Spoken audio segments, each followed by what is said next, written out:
Yo,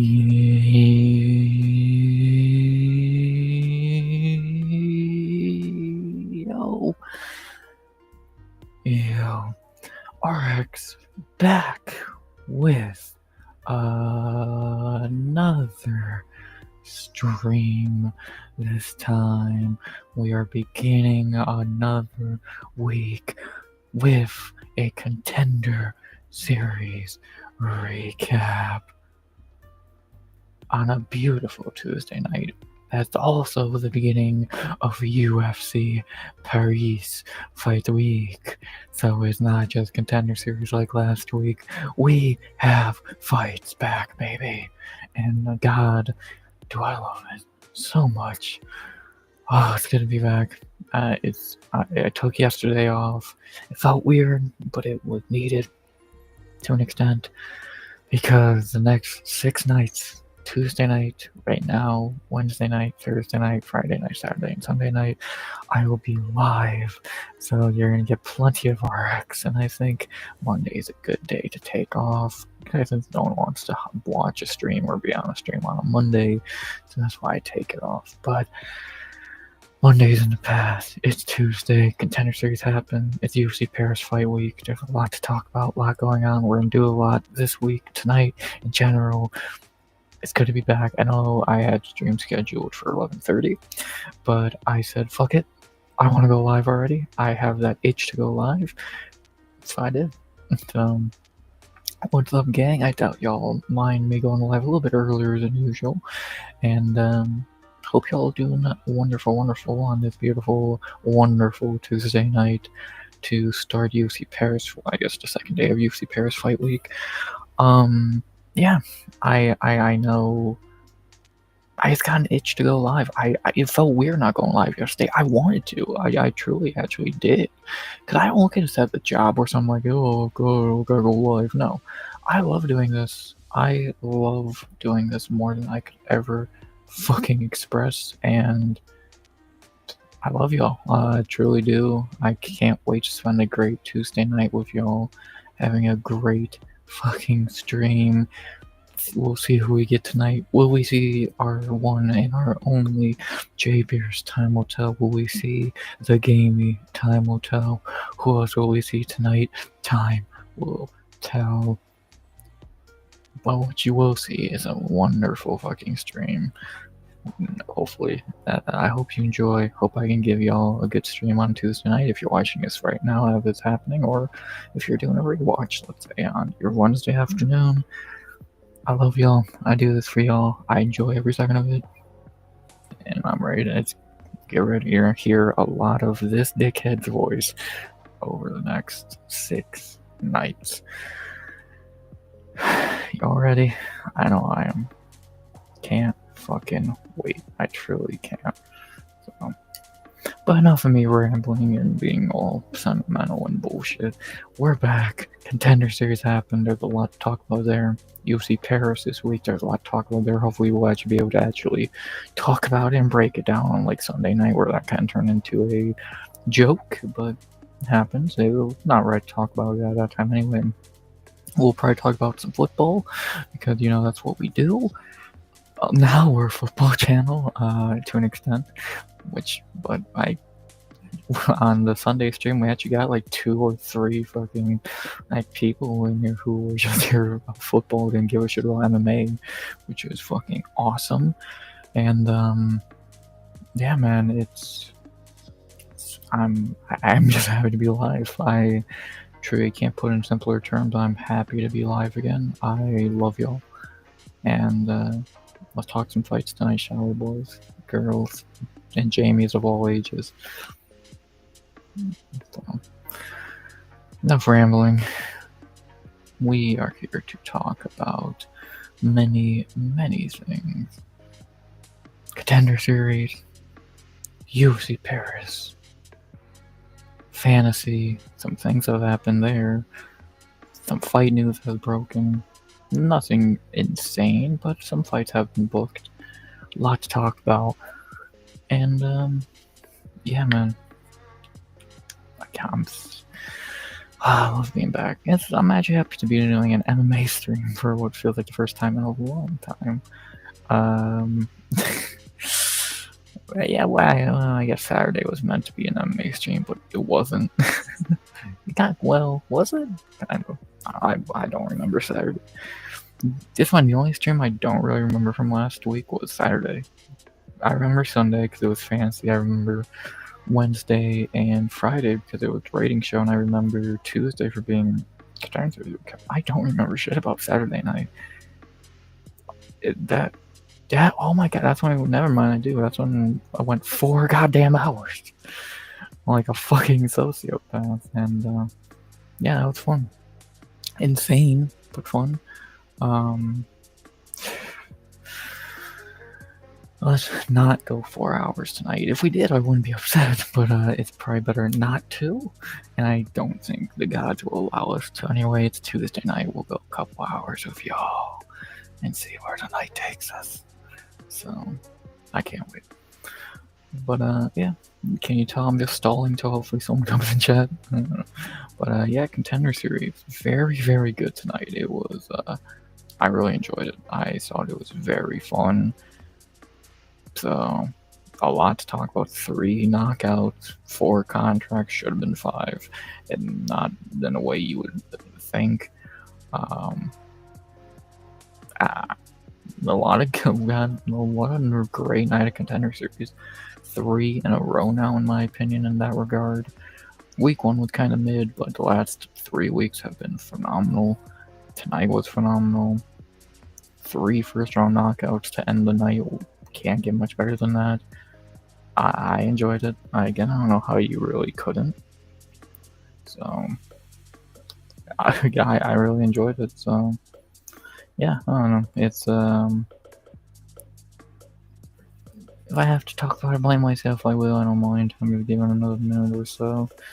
Just one. I know I kind of went live impromptu. I guess is what the term you would use. So. No one really expects me to be live yet. I was meant to be live in about 10 minutes from now. I've been live for almost, what are we going on, like 6, 7 already? So, maybe it's more my fault for going live so early compared to when I was meant to, but what can you do, man? More time on stream, the better. That's how I look at it. Because I love y'all. So. But yeah, that's about that, man.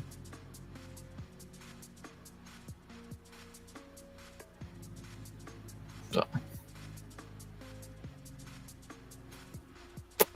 But yeah, not really much else to say. It looks like we're gonna have to start the discussions by myself tonight. At least to start, I'm going to imagine we're gonna get the gang in here sooner than later. Or J-Beers, which really, one person is not a gang, but it is what it is. If we don't see J-Beers now, I wouldn't be shocked, because we're going to see him plenty over the next 2 nights. Oh boy. The next 2 nights are going to be heavily J-Beers having, which is amazing.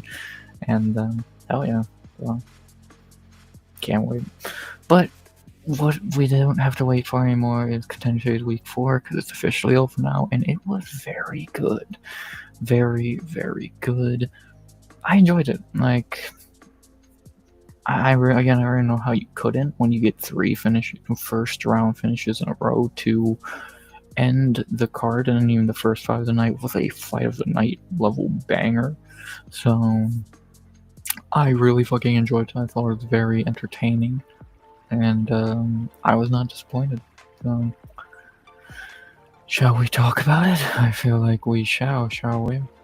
Let's do it. We began with the first fight of the night in the featherweight division, which was a banger. Again, easily the best fight of the season so far. Tommy McMillan versus David Magoyan. What a fight. Like, just truly... what a fucking fight. Like, what else could you ask for? McMillan got 10-8'd in round 1, in my opinion. Should have got finished like 3 times in that round, but he was able to survive. And then he came back with a 10-minute beating of Magoya over round 2 and 3, and he was able to squeak out the win. I don't agree with the decision. I think it should have been a draw, but I'm not upset about McMillan winning. I do think McMillan is interesting. I can't say good. I think good is a bit of a stretch because I do see potential. J-Beer's favorite word. We'll hear plenty tomorrow. But I think that he showed a lot of issues here in this fight alone. I think he showed a lot of issues, and he's not bad. But again, I don't look at him as some phenomenal fighter. He showed holes in his game, to be blunt about it, and I just don't think he's ready for the UFC. But when you have a fight that good, you're gonna get a contract. He's cornered by Sean O'Malley. He's good. He got the contract, even though it should have been a draw. And I think both guys should have got a contract. This fight was great. This fight was truly phenomenal. I really enjoyed it. I saw no issues with it. Again, I scored a 28-28 draw, but it was just amazing. Both guys should have got a contract. McMillan did. McGoyang actually got his win money, but I don't think a contract. He'll get his shot in the UFC for sure. He's pretty decent. And amazing fight. If you missed this week Contender Series, you got a lot of good things to watch, and maybe at the top of that list would be this fight, because it was just wow. It was truly just phenomenal. So, what else can I say? Fight of the season so far. McMillan is a fun fighter. It's kind of debatable on how good he actually is. Magoya, respect to him. He'll be back. He's young, 21 years old. Very good fight. I enjoyed it. What a way to start tonight. Banger. Then we had Canada stand up. They got a W. As we had in our next fight, all the way up at lightweight. Should have probably been welterweight with how these guys are built. We had Mendel Nalo versus Samuel Silva. Good, weird knockout. An extremely weird knockout, which I guess is a theme of the next two fights. It looked fake. It looked like the dude took a dive almost, with how weird the knockout was. Like, he got tapped on the chin where you really couldn't even see it live. And then he's just out cold. It's like, I don't know about that one, man. Like, of course it was real, but it looked extremely fake, and it was like,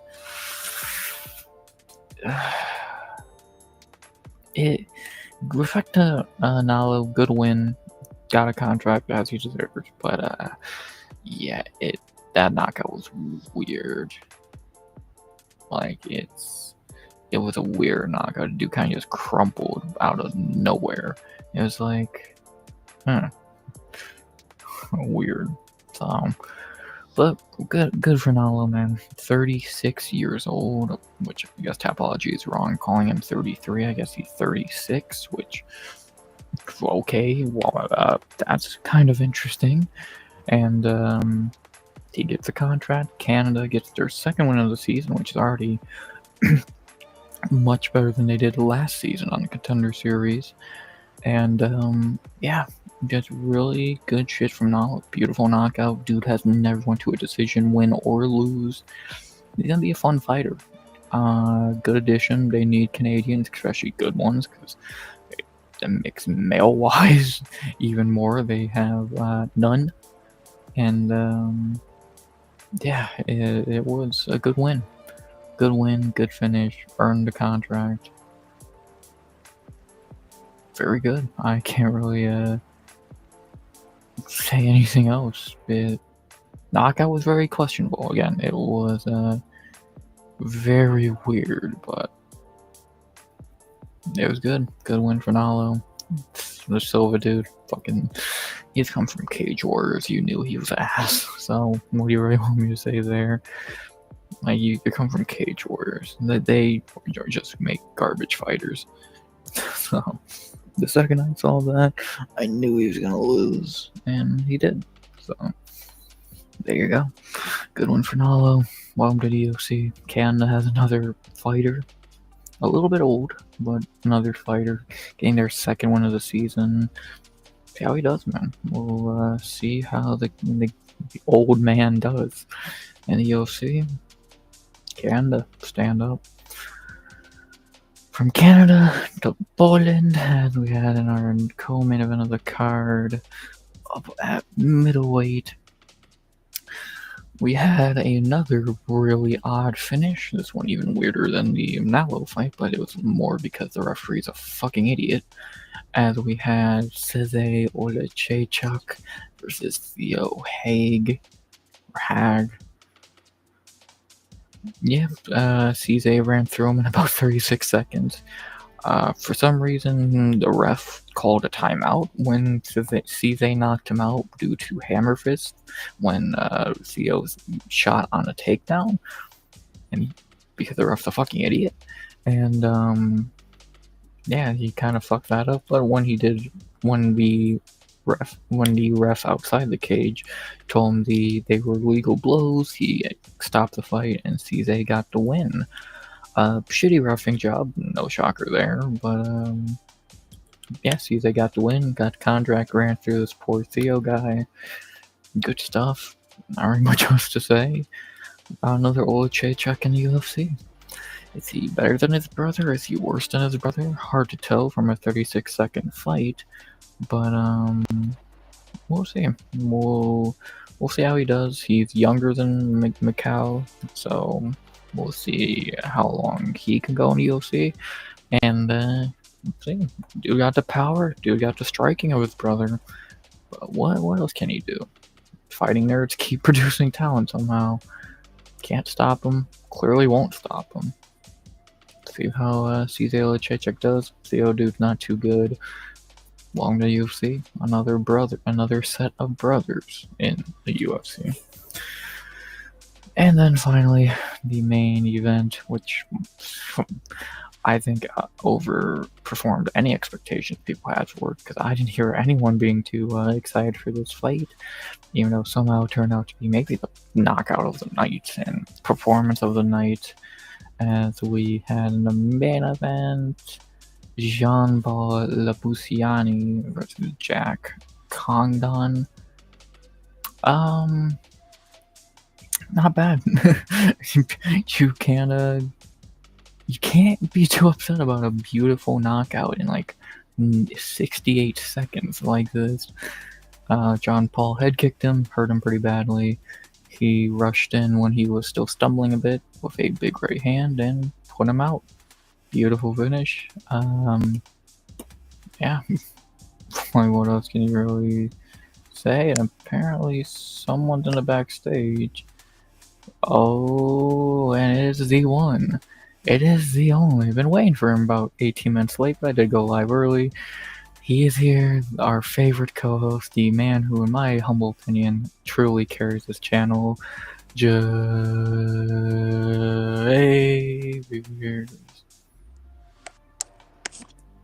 Yo, what up, RX? What's up, guys? There's no guys to say what's up to. Introduction as always. The man who carries this channel, in my opinion, I truly believe that. I don't know about that. We're just two professional idiots. We're gonna be doing a lot of professional idiocy over the next 2 nights. Ratings and then parlays on Thursday. Jeez, they're gonna get plenty of stupidity over the next couple days. Yeah. What did you? All right, let's start with what you thought of Contender Series. I thought it was very good. I don't know how you could really think an episode that ends in 3 first-round knockouts and began with a fight of the night banger could be a bad one. Yeah. That first fight was really fucking good. I'm glad that he said he's giving the other dude his win money, but um, why can't he just give both guys contracts? He Um, should have. I was stupid and I did the all favorites parlay, so that ended God, on the first fight. you never bet on Contender Series, Javier. Come on now. Even we I know know. that. So yeah, wasn't great, but didn't really matter too in a whole heck of whole heck of a lot. So it is what it is. Don't worry, we'll lose But you great. more money over the weekend. Yeah, that Russian gassed himself out in Magoyan. He gassed himself out in that first round. He went for it all, and how fucking dude didn't. I mean, and it doesn't matter because the next fight it wouldn't have mattered, right? Because or after Chapolin, um, fucking the other guy lost, right? So it doesn't really matter. I would have Yeah. lost the parlay anyways, but Russia, dude, how did that fucking guy not tap when like Dana said, his head was fucking turned the fucking opposite direction while being strangled? Like, it's just crazy. I was just hoping he wasn't gonna fucking die. Like, he almost broke his fucking neck. I was like, are we gonna see our first UFC murder? Please don't. I know that. I know you can't help but think that. What's up, Tommy doesn't Matua? deserve a. What's up, Matu? The man I babysitted through fantasy all day yesterday. Tommy doesn't deserve a contract. I agree talent wise. I don't think he's UFC level, but when you have a fight that good, you can't not give him a contract. It should have been a draw. Yeah, it was. It was. I don't know if it should have. I mean, I think McMillan definitely won that fight. Um, I think he got 10-8 in round one. but I mean, like, yeah, it could have been a 10-8. Absolutely, you're right. That's But how I yeah, scored it. it's not like it is in the movies, is it, Matua?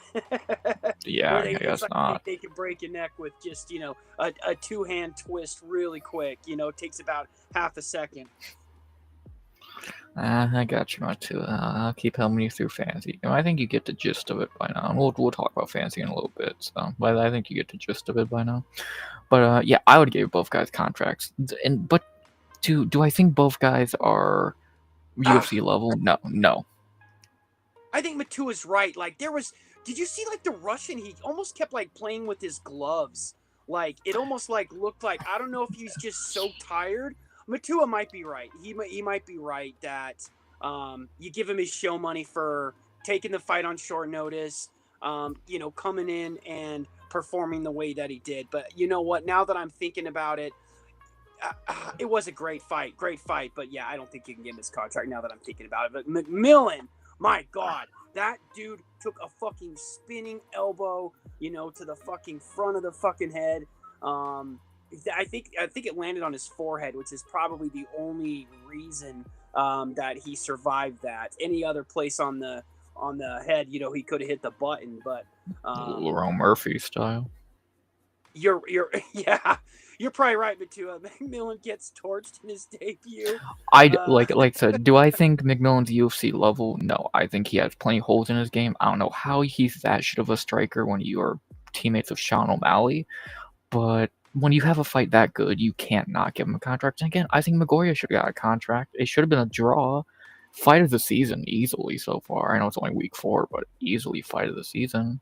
Good fight. Very good fight. And there's no way this dude's 21 years old. But this dude's like 29. Oh, the old Dagestan rule. Yeah, motherfucker's not fucking 21. Yeah, amazing fight. Great fight. All right, who do we have next? Oh, it's Chapolin. I have DC nothing to say. guy. This fight was garbage. Like what do you got to say? I have nothing. It's actually really interesting to me because do you remember Tough? Yes, very well. Yeah, exactly, because it just recently happened, right? Yes. Chapolin had a lot of fucking hype. He was the number 1 picked fighter. Right? All the fucking everybody in the whole fucking house thought that Chapolin was going to beat Joseph Martinez. Now Joseph Martinez goes on and wins the whole, the whole show. But he did lose that fight to Emmanuel or Who is Emmanuel. on the Contender Series in week 8 or 9, so that's amazing. Oh, that's cool. That's cool. He'll make the show. He's getting a contract easily. He's getting a contract. But for his team, for his show contestant. But go ahead. I'm sorry. No, you go ahead. I got nothing good to say about it. These two are garbage. That's all I gotta say.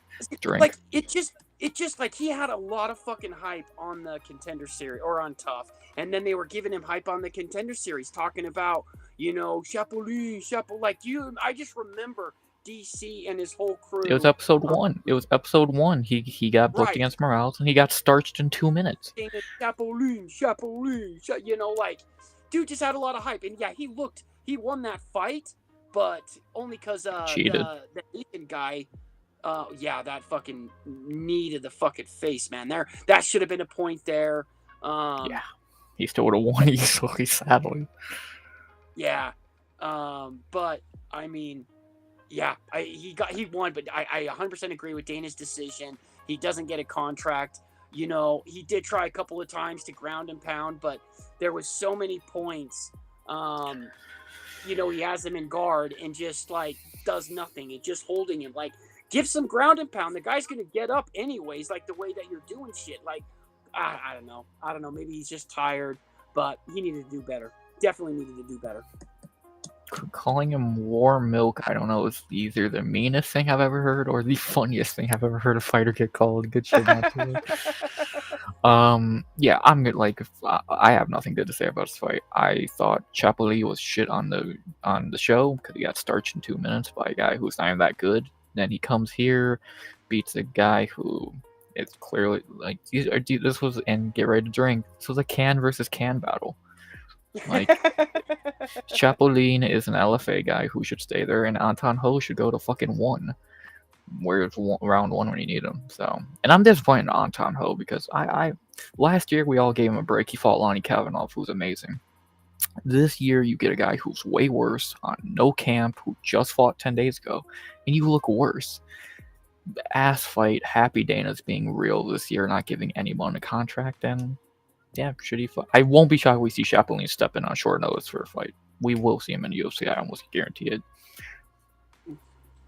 Yeah, because he's got DC in his corner, and there's going to be a fighter that pulls out, and he's going to be like, hey, we got this guy that is, I think that's the only way that he gets in is a short notice.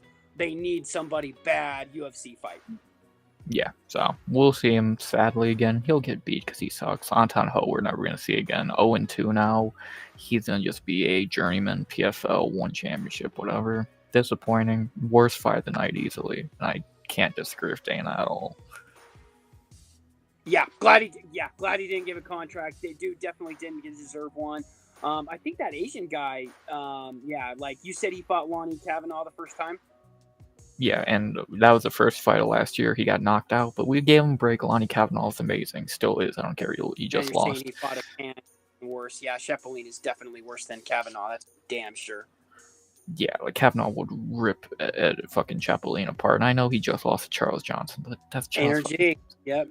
Yeah. So the man we are betting on every time he ever fights again. But exactly. Yeah, we already under 2.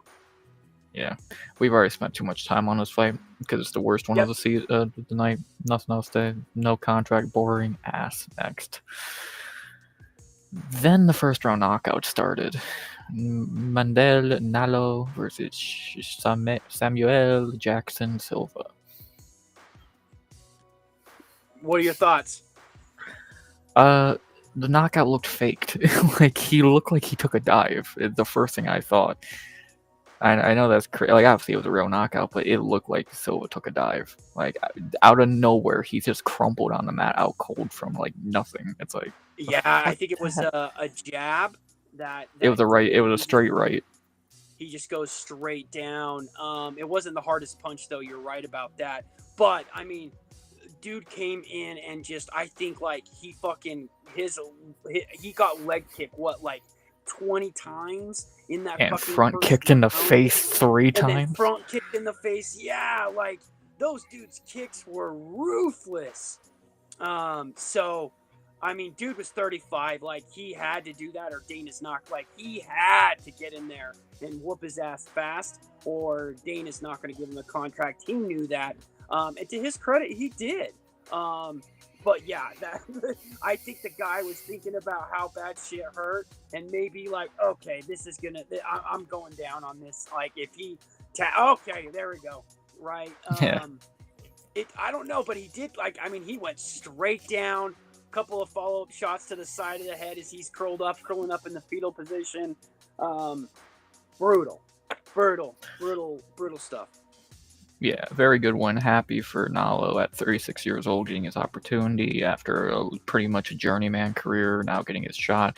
He reminds me a lot of Chidi and Jokwani when he was on Contender Series, a guy who was a veteran from Bellator and all that, got his shot, looked good.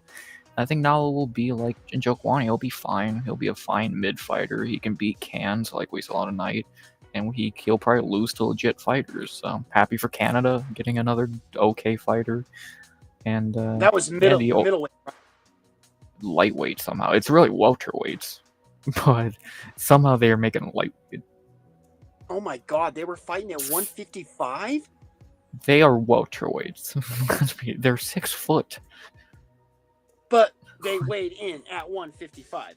Yeah, they're welterweights. Let's be honest. But that's crazy to me.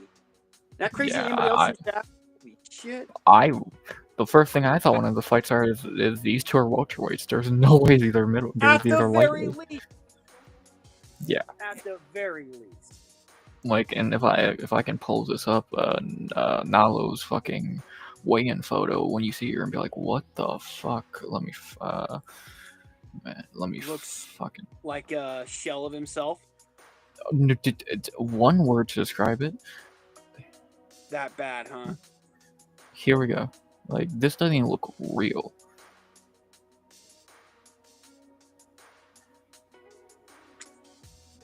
Oh my god.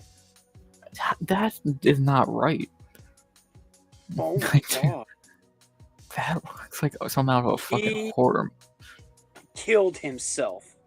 Do you know what he weighed tonight? I'll bet he fucking put on 180 at least. Hell, he might have been almost 200. God, like, dude, he's starving. Oh, he killed himself to get there. Like, he absolutely killed himself. You know how there's those fighters that are like, there's no way, and like they've made that decision. Like, and I don't know what that's like. I'm sure it's very, very tough. I've never had to cut weight ever. Well, I guess maybe I did for football once, but like it's not that I needed to cut weight. I just really couldn't gain any to make sure that I didn't gain. But like, that's crazy, dude. That is like, talk about weight bully. Oh my god. But yeah, they look like some big boys slinging some meat out there. The fucking his opponent, what was his name? Samuel Silva, my bad. Yeah, he's got to be sucking in Matua 100%. Silva. Yeah. Silva definitely looked a lot smaller, but he didn't even look like a lightweight either. Like you said, they're both welter. But yeah, I think like that guy, obviously 35 years old, how to impress Dana. He did. He's not. Well, he might be 36, right? That's what they say. It's a 33 on Tapology, so someone's wrong. I don't know. Hell, he might be 40 for all we fucking know. So he's one of the ages. Well, I'm just stunned as you are that it was 155. I can't believe it. Crazy. Good for him, man. Like, if he can do that weight cut healthily, then keep doing it. But the second that shit gets dangerous, which already looks it. Yeah, let me get back to my point. There's those people that can, like, during the weight cut, right? It's too much. I'm not going to make it. They've decided right away. You know, sometimes it's like, I'm not sweating. You know, they need to try some more stuff, maybe wait a little bit and go back to it, but they give up. This guy seems like the type of guy that he will kill himself and make that weight. So it'll be very interesting if he fights at 155 again. But I got a feeling, like you said, he'll be a welterweight fighter. Has he always been a lightweight, I wonder? Maybe it was just like you had to take the if he's always been a lightweight, then respect to him for still being alive. Lightweight, super lightweight, welterweight. So he's fought a lot of weight classes. So, but he's mainly been a lightweight somehow. So respect to him. Crazy Get him that on the. old to do it. That's crazy.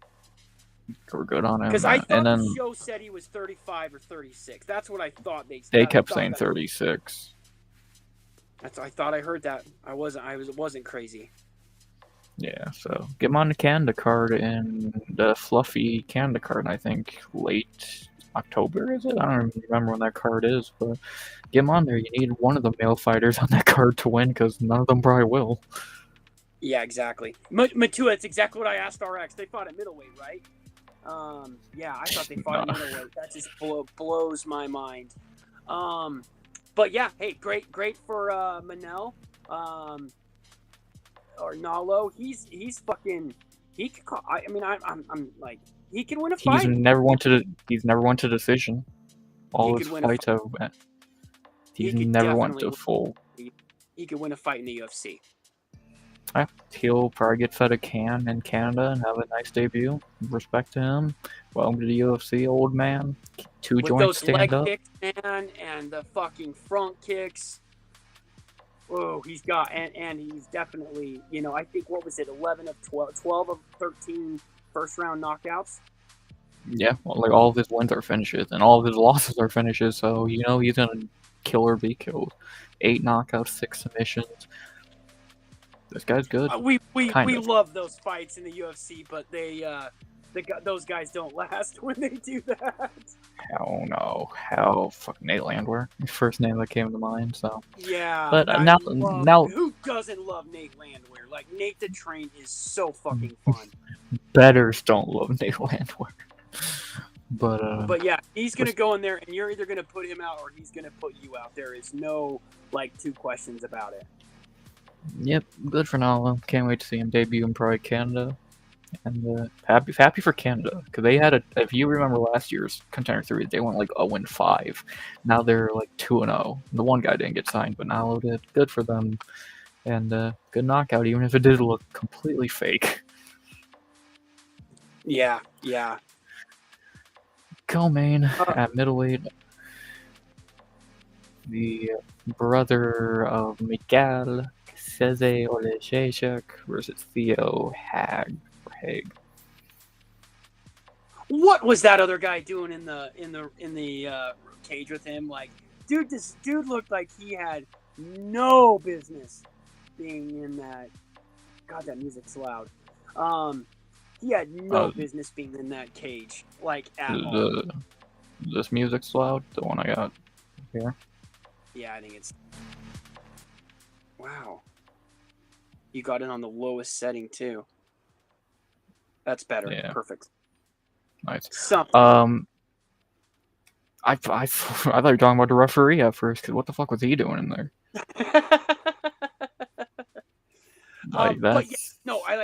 That dude had no part being in the ring with that guy. I know that some of these fights they just need partners. I can't imagine about we don't hear the behind the scenes stuff when they're trying to make a fight and how many call outs and does the dude know he's fighting? Oh, no fucking way. That guy took a fight hoping for an opportunity. You knew there was no fucking way Olejejczyk's brother coming in with the fighting nerds. There was no way he was going to lose that fight.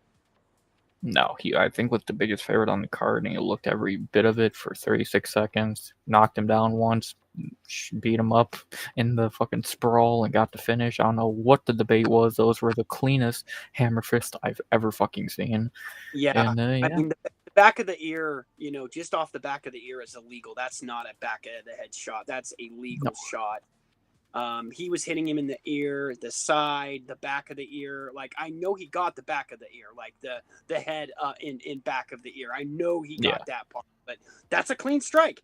And here's my question. What the fuck are you doing? Okay, if you go for a goddamn one leg, right, and you don't get it, and you start getting, dude, it starts fucking pounding on your head with his fucking fist, and they were like, he had leverage, he had like power. Like it wasn't like, oh, he's kind of confined and there's some shots coming, like almost like Kamzat when he was crucifixing DDP, right? When he was Mm-hmm. getting those shots, he couldn't go full on leverage, and like he was definitely hitting him, but they weren't like power shots. These were Yeah. fucking power shots. Get the fuck off the leg, dude. What the fuck are you doing? And then yeah, he takes like what he say, like 18 of those in the fucking, he Raja Jacksoned him in the fucking side of the head, right? The ref stops it, right? Do you see dude get up and was like he was on chicken legs. He He was on literally ice. got knocked. He got knocked out and woken up in the same set of hammer fists. Yes, I 100% agree that. It just makes no sense to me that you're going to fucking hold a leg while you just get your head beat in. Like, let go! Well, he was a 29-year-old 6-0 guy, so clearly he's not the most experienced or brightest. And, like, I knew this dude wasn't, like, he's fighting Michael Macau's brother, which we already knew he was probably going to be decent. And this dude, like, he's beat nobody. He's, like, he literally got just brought up to lose, and he did his job perfectly, so... like... not really. He got brought in to lose, and he did his job perfectly. That was pretty. I think that's what, like, I think there's a couple guys on this, like, that's what Magoya was meant to do, but he put up a better fight. I think I think Chapali was meant to lose, but he actually won, and then Theo actually got the script and was like, okay, I'll fucking use my head as a drum set. And he did. So yeah, good for the Olachechek brothers. They really got good out of nowhere thanks to the Fighting Nerds. yeah. I mean, credit. It's just like you at the gym that they were at, you weren't going to survive the UFC, right? They make a decision. Let's go somewhere that's successful. And like, yeah, you go train with the Fighting Nerds. Like, it's interesting that they didn't have like the glasses on and stuff like at the interview. You thought that at least I didn't watch the interview with Sanko. Maybe I did. I didn't see any Fighting Nerds glasses. You were just watching Sanko. Of course, she had a really short skirt on. We gave her a high grade. The boot combo, but I fucking love me some Laura Sanko. You know that. I think she's hot as fuck. My favorite is Charlie Arnold, but I fucking love Sanko. Sanko actually is my favorite. I swear we gave Sanko a 10, which we'll be doing ratings tomorrow, Chad. A little cheap promotion. But yeah, Sanko's awesome. I'm happy to see her back after missing like 2 cards in a row. She's a 10. She's got a good pair of fake titties. And then I think, on the commentator side, I think Kieso's a good commentator. I don't know if you were listening to commentary, but I think Kieso did pretty good for his first showing. Yeah, Kieso's not bad. I think a lot of people will say he's terrible, but I didn't think he was terrible. It was interesting that they brought DC in for a bit and took Sanko out. That was kind of interesting. But it was just for that fucking rankings bullshit. Oh, that's right. That's what it was for. And then she came back in. I really do like Sanko. Sanko's good. Like, I like Sanko. And I know a lot of people shit on DC. I don't think he's that bad. No. I think he can be good. He can be bad, but I think he's good. The only 2 that I would call terrible are Bisping and Cruz. I think Sanko's, you can make a case for the best. Paul Felder's, I think Sanko and Felder are the 2 best. I think Anek's a little overrated. DC and Rogan are great. I like Chiesa. So it's interesting with the announcing brothers, right? You had fucking the Let's Get Ready to Rumble, and then you got Bruce Buffer, right? And then you have fucking John Anik, and then his brother, Tony Anik, or whatever his name was doing the dirty boxing. They looked exactly the fucking same, except one has hair and one doesn't. Like, exactly the same, and they sound exactly the fucking same. So I thought that was pretty interesting. But I would describe John Anik's brother sounds like John Anik with a cold. That's exactly how I would describe how his brother sounds. I like Matua's. Sanko went to go jack off. I love Sanko. DC is awesome. Hell fucking yeah, Matua.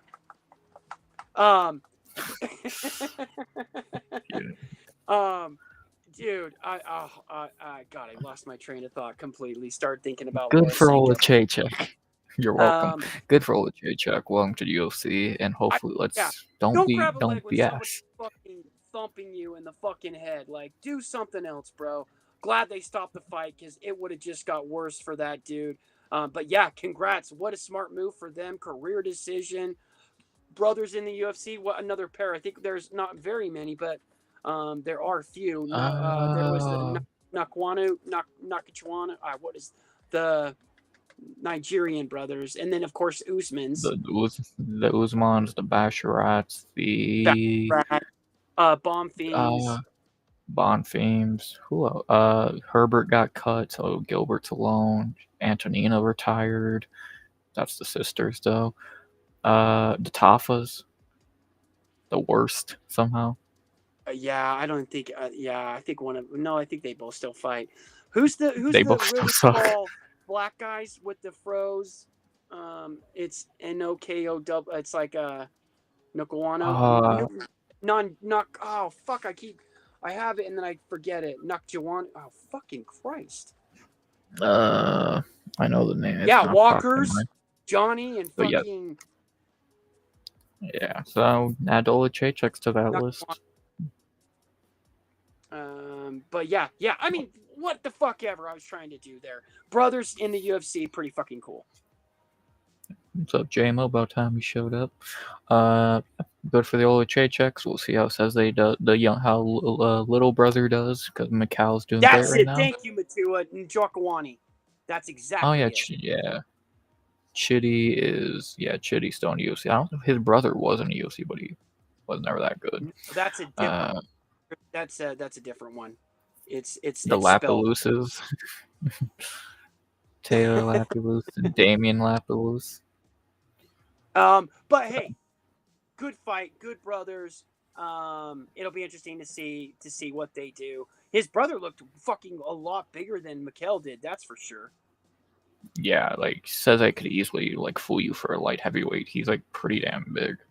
Like he makes Macau look like a welterweight. 100%. So good for them. 100%. Good shitty finish. Good for them. Shitty finish ruined by the ref, but happy for him. And then what do we have The next main there event of the evening in the welterweight division, which I definitely thought this was going to be these guys. Before I looked at the weight class, I would have guessed either like featherweights, but somehow they're welterweights. We have the main event: John Paul Labusiani versus Jack Candon. There you go. Jack Candon. We got some tough names. Yeah. And we're. I can do it. Jack Cangdon. No, his is easy. I was just making fun of him. Candon. John Paul Labusiani. That's pretty simple after you actually hear it. Yeah, Labusiani. What? I did not. So when I heard it, right, I was like, fuck. Like I thought that Jack was probably an American, right? And I'm thinking, oh my god, the American loses again. And then he's like, that's how it's done. And I'm like, oh my god, the dude's American. Like I was so, because you hear Jean Paul and you're thinking French, especially his last name, like that doesn't roll off the tongue, if you know what I mean. Like it doesn't sound like an American name, but I was so stoked to find out he was an American, man. That kind of made my night. We may have a contender. How old is he? 26, about to be 27 soon. We had to get one American win tonight. And what is he fighting at? He's fighting at welterweight. Okay. He looked good. I don't know, man. Welterweight, a tough division, a very tough division. But yeah, he looks really good. He looks fun. He might have been the most impressive fighter of the night, the most unexpected knockout of the night. Dude could be interesting. So yeah, good for him, man. Very, very good win. And for some reason, all I see with why does he look like Robin Williams? I just can't unsee it. I don't think it's Robin Williams, but I could see how you could see I see it in like about 40%, but yeah, good one for him. That finishing sequence was beautiful. The head kick and then that perfectly placed right on the run in. right hand as he's running Yeah, in. just tapped him Yeah, on the I chin. 100% agree. Yeah, agreement to it. Dude's a kind of a star. He definitely has the potential to be a star. Yeah, especially that like I thought he was a striker, and Dana's like, and he's a grappler, and he knocks somebody out. That's fucking cool. Like this is only his third knockout. He has 5 submissions. So good for him, man. He looks like he's gonna be an interesting prospect, at which welterweight has plenty of already. Not saying who he beat tonight was Oh no. very impressive, so it could just be a lack of competition in this fight. But we'll see with this dude. He was probably the most impressive guy of the night. Yeah, probably. Yeah, he's barely known in the BJJ scene. Interesting. So he's a BJJ guy, and he does that. That sucks that he's not that active. Hopefully, he'll be more active. It's just God. You know how many fighters does the UFC have? RX like fucking 600. I think 500. they like passed 600 a few years ago, and excited with Contender Series, they have to be hitting 600 by now. So that's why they cut a bunch of fighters, and they are going to. By the end of the season, they're going to probably have a huge wave of cuts. So, Tafa brothers, you better fucking hope you win a fight. Oh. Get Yeah, not even heavyweight. You fucking getting rid of Biggie Boy. for some reason. Not even heavyweight sick. God, that was like the safest division. Like you better worry if you are not named Kayla Harrison, Zhang Wei Li, Valentina. You better start up your OnlyFans account. Yeah. Shauna Bannon, we're looking at you. We'll talk about you in a little bit. But yeah, good. Yeah. Second that January 1st hits and they go under Paramount, you might be right. UFC might be like, I ain't fucking paying this guy that. So, but John Paul did earn his money in his contract tonight, and good for him, man. What a good night at Contender Series. So, four contracts. 4 contracts should have been 5. Magoya got robbed, but whatever. And then, do you want to do the little ranking thing like DC for the 5 winners? Sure, we'll do that quick. I would say, and I'll say mine, and you'll probably agree. I would say John Paul number 1. I would say you want 2A and 2B with now. I'd probably put. It's hard to rank these two. They both have weird finishes. I would say 2A and 2B, and then McMillan number 4 and Chapolin 5. I'd put Magoya at 5 really, and then Chapolin at 6. To be honest. Right there with you, Jean Paul number 1, Ola Chaychuk number 2, and then I actually put Nalo number 3. I like Nalo a lot, and then McMillan. Who's McMillan? Yeah, McMillan. And Chapolin 5. That's how.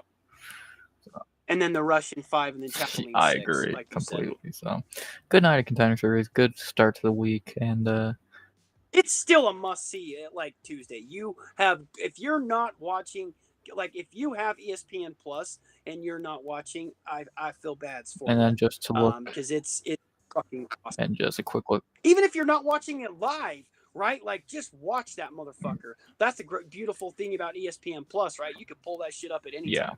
And then just look at next week's card. And I know most of these people, no one knows who have. I know these two because they lost last year. Last year, a first female fight of the season, some heavyweights that they're gonna get signed. This episode looks a little weak. I'm excited for the females to see what they can do in their first fight. We'll see about the other fights on this card. So that's next. Do we know any of them? Yeah. Like any of them, that fought on top Contender before? Cam Teague fought Kevin Vallejos last year, and Jason Blair fought Cody Steele last year. Both lost. Everyone else is a newbie.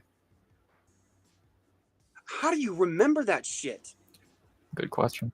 Did you just honestly see that name and fucking knew? Yep. Wow. That's second night. I try to remember guys from the Contender Series. Like, I'll remember the dudes that win, but I ain't going to remember the dudes that lose unless it's like that rush, right? Maybe I remember him. Teague got knocked out in round 1, and Blair got, I think, finished in round 2, I believe. I think it was a round 2.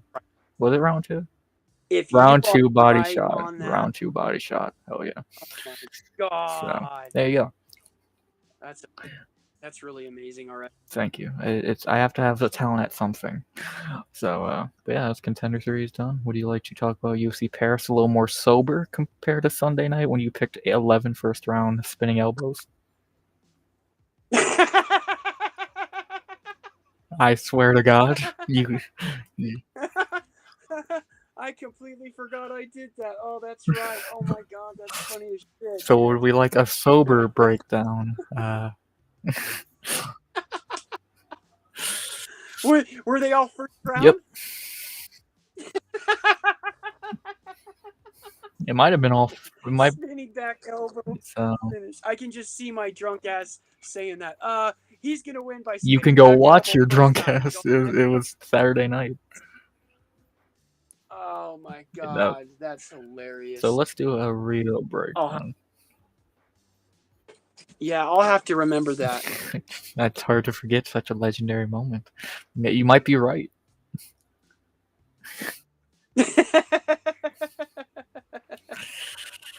That's fucking awesome, dude. I can't believe that. You made me laugh so hard when you said that. Oh my God. I wish there was somebody like Anzalone that would watch shit and then timestamp it like Little Sil does. You know, like I wish we had that dude. Jamie. That would be like, okay, 11 spinning back elbow finishes. Start at whatever time. Jamie, make yourself useful and do that. I'm still not paying you. Can I hire Little Seal? Can I borrow him from Moss? No. But whatever. I will never. Did I pick here spinning back elbow? Probably. Can we get them just timestamp the rating show? That's what I want timestamped. I just want to see. I want to be able to just go, oh, we rated Shauna Banan here. All right, we got to start remembering that shit, and then we can enter it in after. Yes, I think that's a great. We're never gonna do that. Jamie, 1828 timestamp my video. Rating of Kim Basinger. Oh fuck. 1930 Laura Cinco. Fucking whatever wrestler he named here. But what? The gross things came out of Jay Bear's mouth. And the weird comment. 2813. Crazy comment number 3 with that 25-4. You know, the usual. All right. Making my way outside. Give me 2 seconds. I know you ain't doing that shit, Jamie. I'm not doing that shit. I timestamp. I force myself to timestamp my videos. I'm the A. I don't want to rewatch myself back and hear my voice, and B. I don't feel like doing fucking timestamps. So, but what can you do? Got it. I do the videos. I'm not doing the streams. Y'all can go suck my dick if you think I'm timestamping a 4-hour goddamn stream. So. But shall we do a sober? Sam Hughes bulldozes. Yeah, let's go. No spinning back elbows. No spinning back elbows. I tell you what, I am excited about fantasy football. We'll talk about that in a little bit. I see Matua already making trades. Don't spoil it. We'll talk about it in a little bit. But we gotta be a UFC channel for a little bit. We've been an NFL channel for like the last 4 days. So, and then tomorrow we're a fucking creep channel rating female. So we gotta be an MMA channel once in a while. Hey, we're gonna be a money making channel on Thursday night. But tonight for our first fight, Shauna Bannon, everyone's favorite asshole, versus Sam Hughes. Well, one of Jay Beer's favorite assholes. Like top 4. Yeah, and we couldn't see if it was as opened as Eileen Perez. I would doubt it. Because she had the thong over it. But yeah, she's definitely, I think she might be tighter than Jessica I. But Jessica I has been on OnlyFans longer. I mean, let's be real. What? If you want to hear some tight conversations, come to the rating show on Wednesday night. Shauna Bannon by asshole. I'm just kidding. By spinning back elbow. I think that was your prediction on Saturday night. Or I think I agree with Matua 1,000,000%. Yeah, Sam Hughes by 30-27. Yeah, she's going to hurt Shanna Bannon in the ring. At least I just hope. Don't fuck up her face. Try to hold her. But yeah, Sam, yeah, just no, I don't worry about the face. Just don't like I don't think you can hurt the ass too much. So like, just beat her You could ass. try, but yeah, use and it helps our golden rule of WMA. Pick the ugly one, and Sam Hughes is definitely that. She's definitely gonna be in our safe parlay. I can tell you that shit right now. Sam Hughes The by first fight of the mauling. night, though, you know the rules. We It can't do fight of the Shanna night. Bonin though. It's so there's no word Shanna Bonin wins this fight, bro. The Sam Hughes is second I going put to. money on that fight is the second that Shauna Bannon wins. You know the rules are. This is way safer than Kellen Sills. That was stupid. This is safe. Sam Hughes All is right. gonna win this fight. If you want to put fine, we'll put her in a dangerous parlay, but she's in a parlay for sure because she's gonna fucking win. Sam Hughes decision easily could be lock of the night in my opinion. Done. Then we go to an interesting one. Very interesting fight here that I don't think is too difficult to predict, but should be good. As we have Neckbeard Renat Fraknadinov versus Jamie's favorite fighter, Andreas Gustafsson. I'm still curious why Jamie likes Andreas Gustafsson so much. He Besides him, doesn't, but he just knows everything about him. no. Fakrdinov obviously came in with some momentum. What he did to Kevin Lee. Kevin Lee Beat Brian does not Battle. beat Brian Battle. Fakhreddinov got some momentum coming. I think this is a very hard fight for him, though. I don't think Fakhreddinov looked the best the last time, did he? Like I remember, what was his last fight? When he lost to Carlos Leal, but got handed one of the worst robberies of last year. That's right. So I remember he didn't look very good in his last fight. And most people think he's lost 2 in a row. People think Dalby beat him. Like Renat's not good. This looks like it's a pick'em. Yeah, it's a pick'em now. On my bookie. I don't want to pick Gustafsson, but I might pick Gustafsson. Yeah, I'll probably go give Gustafsson. No, Renat's gonna win. Fakhreddinov's gonna win. This probably a decision. I agree, Matua. This card's a good card. It's a really good card. Give me Fakhreddinov. I don't know exactly the finish or if it's a decision right now, but I'm leaning Fakhreddinov decision. Well, we're going to disagree early. Gustafsson should win this fight. Renat has shit striking. He has shit cardio. Gustafsson has great cardio. He's going to drown Renat. Renat might take round 1, but Gustafsson's going to drown him just like he did Chaos Williams in his last fight. Give me Andreas Gustafsson. Renat is not good. I know the bald-headed pick, but not this pick very well. Like he does look familiar with the bald head. Well, they're both bald now.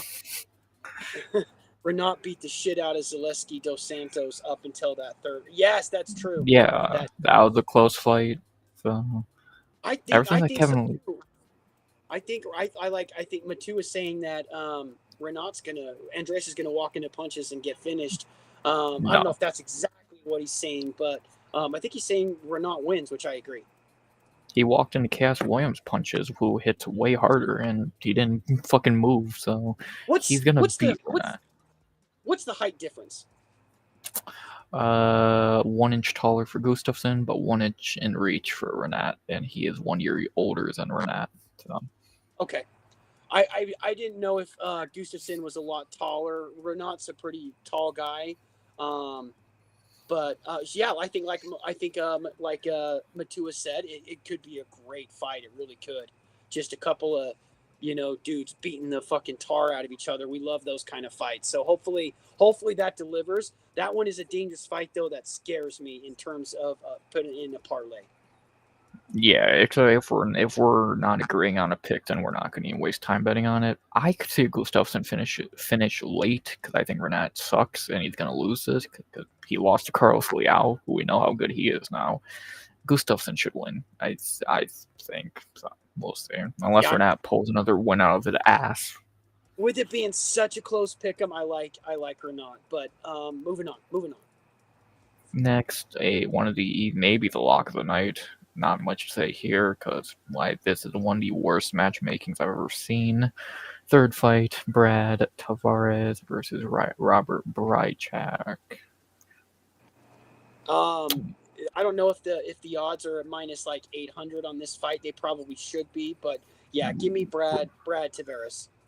Yeah, and Brad's gonna add another decision win to his record. Robert Zakan, who lost to Ihor Potieria of all people, layup for Tavares, 30-27. Next, he's in the safe parlay for sure.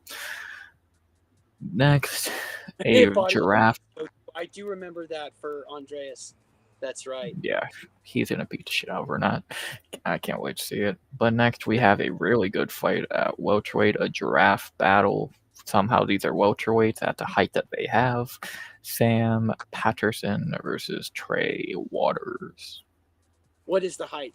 Where can you see that right now? Am I not seeing it? 6'3" and 6'5" at welterweight. Jesus, they some tall Middle. boys. You ain't kidding, Giraffe. I didn't know Giles was Yeah. that tall. No, Trey Waters, not Trevin Giles. Trey Waters. Trevin. Yeah, very good fight here. Two guys who Sam Patterson, since moving up to welterweight, has been on fire. Fraud checking Danny Barlow, beat what did the other welterweight win? Kiefer Crosby, we know how good he is. Waggy 3-0 at welterweight. Trey Waters undefeated in UFC 2-0. Last fight was Billy Ray Goff a year ago, which was one of the best fights of 2024. This is a good one. This is a very good fight, close fight. Yeah, like Matua, I feel like I got Sam, which sucks because I'm all about USA, but I'm here to win. I want to win goat milk. I got to go Sam Patterson. Probably finishes Waters, but I mean, it obviously could go either way.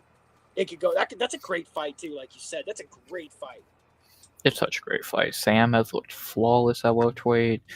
The only I'm gonna lean Sam. I think he is very good. I don't think Trey's bad, but his two wins are kind of shit. Josh Quinlan, that guy who was a complete flame out, and Billy Ray Goff, which sorry Moss, but that guy's a can.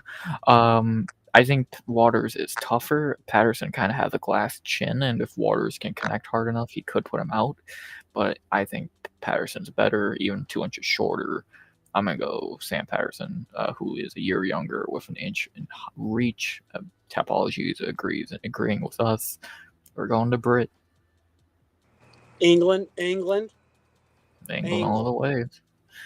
Sorry, America. Sorry. Don't be mad at us.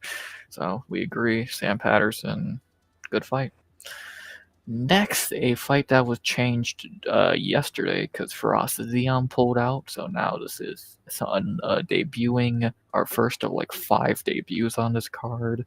Our next fight, thanks to Firas Zion pulling out, now we have Cowie Fernandez versus Harry Hardwick. You could really say that last name wrong very easily. It could turn really bad. Harry Codwick? Harry Cock? Oh, don't replace the W with a D in that name. Harry Hardwick. Exactly.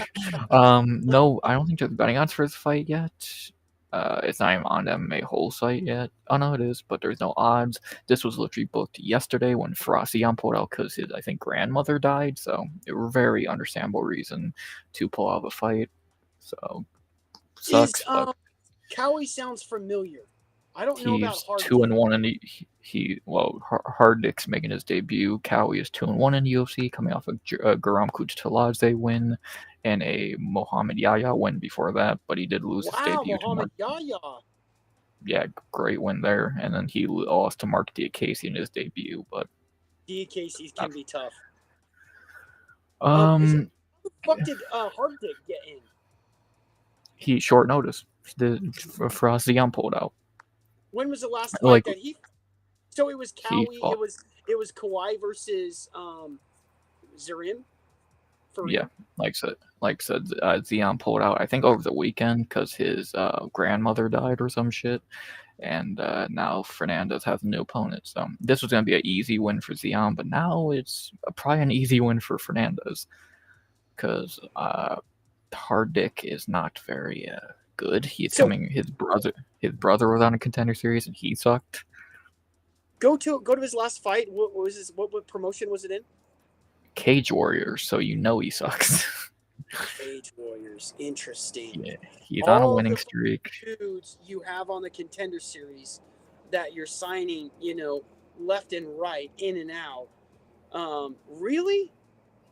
That's interesting. They had to find someone on a week notice when Xeon pulls out. So, To fly a uh, fucking too. That's another thing, I guess. yeah. Carey should win this. I'm guessing he's probably gonna be a pretty decently sized favorite. I bet the call goes something like this. All right, Zareem lost it. It lost his grandma. He's out. Okay, who do we know in Europe that can fight? Somewhat potential. So they're probably not looking for anybody in America, but dudes that are in Europe. That it's not gonna kill them to fly from England to fucking France, or Portugal to France, or Germany to France, or fucking wherever in Europe. Hey, Kevin Allen, what are you doing this weekend? Can you make lightweight? He probably would say yes. Yeah, respect to Hardwick for stepping in on short notice, but yeah, he's Just gonna say lose. it. You want to. Good respect to Hard Dick for stepping in on short notice. But yeah, he sucks. His brother was on Contender Series a few years ago and he lost. And again, you're from Cage Warriors, you're gonna suck. Give me Fernandez. He's probably gonna be like minus 400, and we will probably be betting on him because he's good and he should win this. What's the height? He's So an inch Matua shorter. said Harry Harddick seems like he got power. What's the read on him? I mean, yeah, you know about as We've much as never I seen him do. fight before. He had But 3 KOs. He has no power. 5 wins in a row, fighting in Cage Warriors. That's we're all gonna go Yeah, Kawhi Kawhi. Kawhi, is that his name? Kawhi Fernandez. Cowie. I say it Cow. Cowie, but I don't know. I I don't know think if you're that's right. how It's you probably, really meant to say it. but never seeing him fight. That's a tough one to bet on. But I mean, what's Fernandez? Oh, there's no. That's what you said. No odds yet. Yeah, well, they probably are, but they're not on Tapology or them. I like the I Cowie bare minimum is gonna will be the favorite. favorite. He'll be like minus 400. I would have to imagine. Like, unless people actually think this Harry dude's good, but I doubt it. Cowie should win. So, yeah, again, more unless he's like a minus 1,000, we'll probably be betting on him. Find out on Thursday night, boys. You think about fucking Hamzat's training partner, Basayange, or whatever his name is, that came in. Susarkayev. And and then short noticed it. What if he's that? What if he's that kind of guy? He's not. He's from Cage Warriors. I maybe he is, but Kai Fernandez is a much tougher debut than Eric Nolan. Fernandez is actually pretty solid. Like, I know, like, he was gonna get beat by Xeon, but Xeon's really fucking good. Harry Harddick is not, which I know we had Jamie's new favorite fighter, just name alone. But yeah, Fernandez should win unless this dude's actually good. Cowie should win in my opinion, but prove me wrong. Good fight though. Good scrap. It's a good. I mean, I like this card. I really do. I love the fucking main event. Oh, we'll get to the main event soon, but we gotta keep going up the card for our next of 5 debuts, or it might be 6 debuts at this point. As now we get some fat motherfuckers at heavyweight in the top 10 of heavyweight. Marcin fucked up hair Tybura versus Ante Delija. Obviously, Delija's making his UFC debut. I think I'll take Fifth Element in this contest. Really? I'm gonna lean Tybura. Tybura knows how to win. Yeah, that's the Fifth Element guy. He's the bad guy. Have you seen Fifth Element? Yeah, obviously. So does his Tybura. hair look like Fifth Element? Yeah. I don't know who told him that was a good idea. But it's terrible. It's bad. I mean, what is he, from the fucking future? Where people wearing plastics on that side of the head that go up, so you can only grow hair on the other side that doesn't have the plastic. I don't know, but Delija scares me, dude. He really does. That's a tough. He is 2 inches taller. But here's the thing: unders win every single week. Some unders, some cards. There's a lot. Well, this is a pick 'em. Right, exactly. Yeah, we're probably skipping over. There probably will be an underdog win here, like Andreas Gustafsson, but or maybe even Trey Waters. It could Delija could be that. Uh, fucking, I'm just not sold on these debuting guys anymore, especially like, and I know it's the most cliche thing Yeah, to say Gary about like Oldman's character. Yeah. that's funny, but yeah, Tybor just knows how to win, and even though he is 39 years old, almost 40, like what have the Legion done? Yeah, you're right about that. You're right about. He, I don't know, but big boy power. It's just one shot. One shot can change it. coming from FNC, getting a knockout win against a former UFC tomato can like Jorgen De Castro, had a Oh, pretty forgettable Castro was so bad. Yeah. How Oh long? wow, they fought before. So this is a rematch from a fight many years ago outside the UFC. Interesting. So okay, that makes it more interesting. And then to answer your question, he fought De Castro in April, so he's staying active going to his debut. God, it seems like Castro's been out of the UFC forever, but then he's a heavyweight, so you never know. Like Yeah, some old ass fucking heavyweights. I'm gonna lean Tybora here. Again, I don't love him being almost 40 and short, but Gary Oldman. Galicia. Yeah. I don't like. I'm not gonna put another. Just like when I didn't pick Aaron Pico, I'm not gonna risk another pick on another hyped up debuting guy, let alone against a ranked fighter. Give me Tybora. I think he just knows how to win. Tybura. Tybura. Yeah, not one we're gonna be betting on unless the odds are like really crazy, which are clearly not. I will stay away from God, low level heavyweight. God no. Yeah, I'll pass. Next, a fight, another can battle that we will definitely probably not be betting on. You can drink, by the way, for can mentioning. Our co-main event of the prelims at light heavyweight, a battle of cans.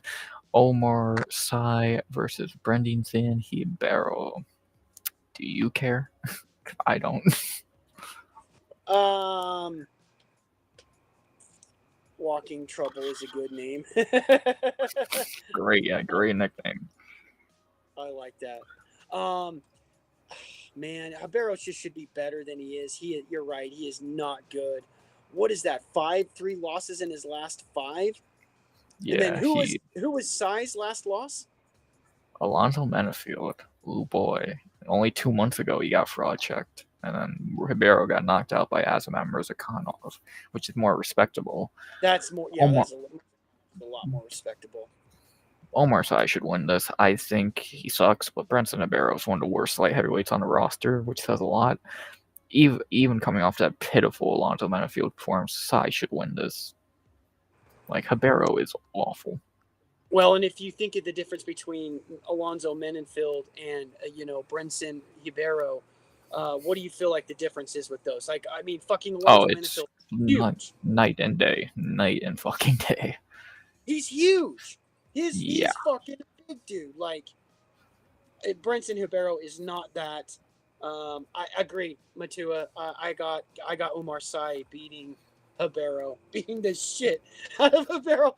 I like that. That's funny, Matua. Yeah, minus 425. Not any chalk going to be laid on Omar Sy in any parlay because fuck that.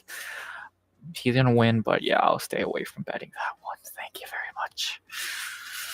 And then the featured prelim, another debutant, one of many more on this card. Our featured prelim at featherweight, William Gomis versus Robert Rucella.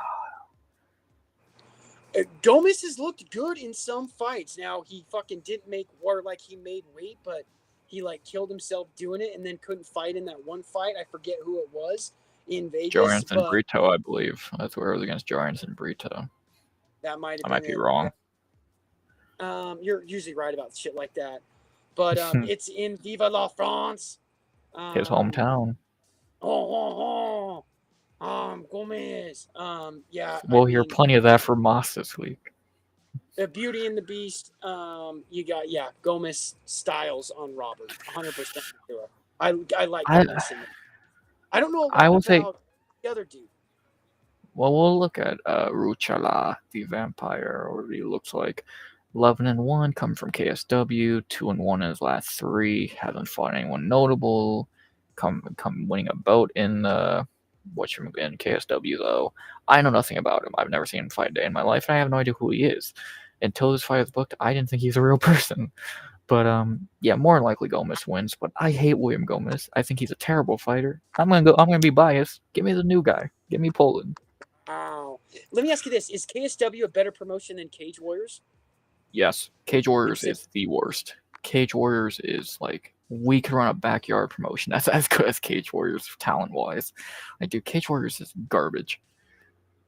Invicta's better than Cage Warriors. Come on now. Wow. Yeah, Yeah, that's right. KSW gave up. That's right. That's right. He That lost. Philip. Yeah. If you look Yeah. at Gomez's UFC career, he beat Jarno Aarons in his debut. Garbage. Beat Francis. Debatably beat Francis Marshall. That was a debatable fight. Pretty much won against Giannis Gamori by dick kick. Beat Jonathan Brito in a boring fight, but I do actually think he won that fight, and then got So it beat by wasn't a Hyder fight. Mir. So no, so he did make the Brito fight. What one did he pull out of due to almost dying? Gene Gene Silva. Silva. Why did you Smart do? man. I want to see him. I want him to get his teeth knocked out of his fucking skull by Gene Silva, man. What the fuck?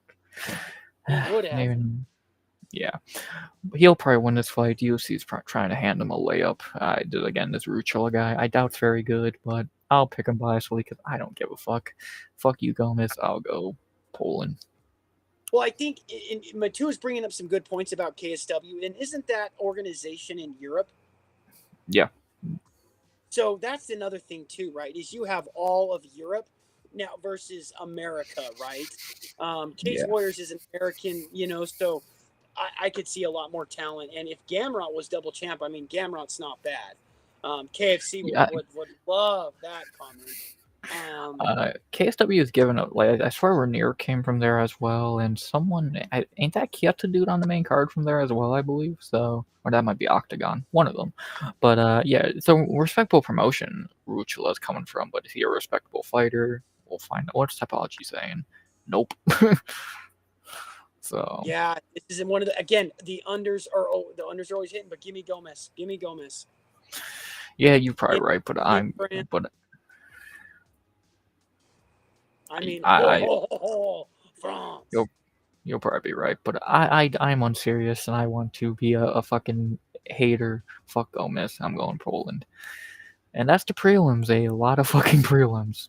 They look good. It actually gets worse after you like from right here. It's pretty good, but that kind of gets worse. Like, why are these two the top two fights when you got like you'd Those have aren't Sean bad Bonani? for a fight night. Yeah, that's actually very good. So a few parlay pieces here, but also some fights to more than likely stay the fuck away from. So this is us breaking down the card and kind of scouting for Thursday's show as well. So kind of a doubleheader. Let's head to the main card, shall we? Kind of a twofer. Yeah, go ahead. Our main card opener fight, I am extremely intrigued to see, and I'm extremely excited to see. I want to see what this guy is all about with all the hype he has.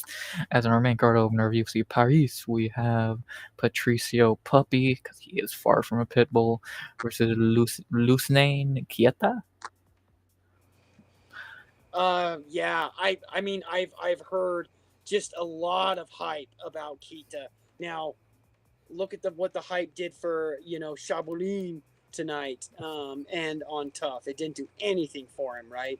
But I've heard from multiple UFC, like when I've watched actual UFC, talk and shit like that.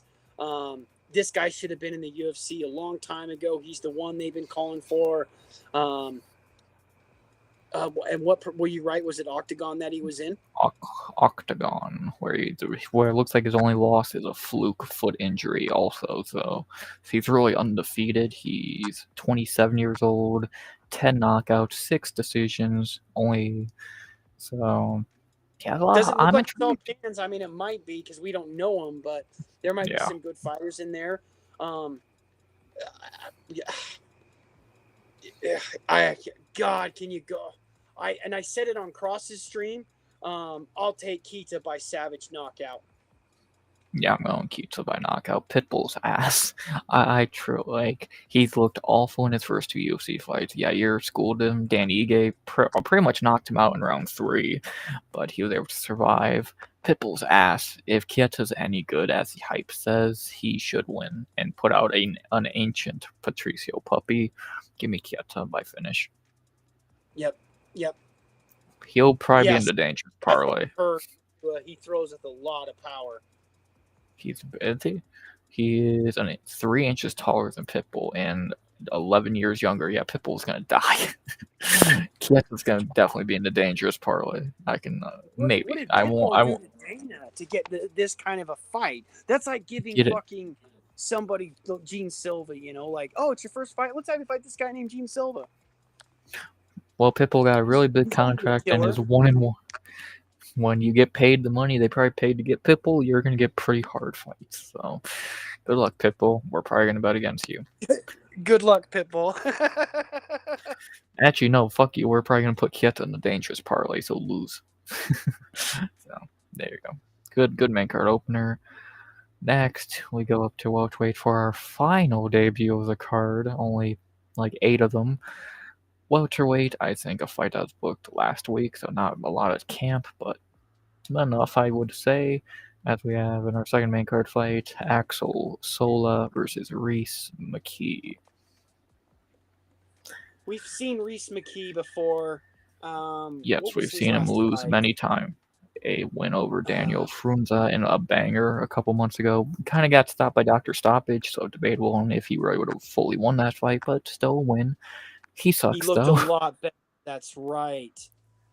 I think it's more who he fought was a bum. They're And clearly not Axel, happy he won.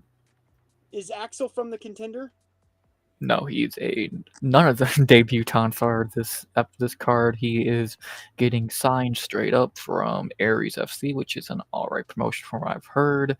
10-0-1, very hyped up, 27 years old from Paris. 5 knockouts, 1 submission, 4 decisions. This guy has a lot of hype. I'm intrigued to see what he does here. He should walk over Reese McKee because Reese McKee is a bum. I remember Reese McKee looked really good in his last fight. You wanna know why he's gonna lose? I'll show you. I'll show you why he's gonna lose. Cage Warriors bout. You suck. Oh, The Cage Warriors fate is undefeated, man. And he's 1-4 in the UFC over 2 stints. Yeah, he sucks. Axel Sola by domination. isn't his nickname Skeletor? Yep. Yeah, it says it. Okay, yeah, that's right, Skeletor. Wow, Sola's short, 5'11". I thought he was tall. Wow, Sola's getting all the picks on Tapology. He's not a big favorite, though. Actually, 68%, that's not as much as I would expect. That's He's like only... the Pitbull fucking Kieta fight. No, I think Kieta's going to pick more. Picking. But maybe you're It's right. close. It was Sola's... like 66 to something, and that one was 31 to something. Like, it's close. Yeah, you're right. Sola's only minus 135, though, which I think is criminal. Yeah, I'll take Reese, but I'll definitely hold my breath. Good luck with that. I'm going Sola easily. I will never. Well, it's like you going with the other dude, and I'm going with Renat. I think this is way easier to pick than the Renat fight. Like Reese McKee is horrendous. This might be a good fight, though. This might be a good fight. Hopefully, this got bumped up to the main card thanks to Ferocium's pull out. So, getting a big shot, debut at home. For grandma, bro, gotta pull out. She died. So, I'm going to our second disagreement of the night, and I doubt we'll have many more. I'm going Sola. You're going the underdog Irishman. Good luck. I forget he's Irish. That's right. Irish aren't very good. Yes, that's Um, another red flag. that is a red flag for sure. Even though there is no red in, or it's not a red flag. That's funny. There is red in it Yeah, though. yeah. All right, who we got next? Our third fight of the main card would easily could be fight of the night. This could be a banger. Neither of these guys are French, so why is this on the main card? Balaji Oki versus Mason Jones. And Mason's Wells. I remember that. Yeah, Balaji's first name sounds like blowjob. I remember that. Oh, Belgium. You remember what I say about Belgium countries, right? Or what the Belgians are He, known for?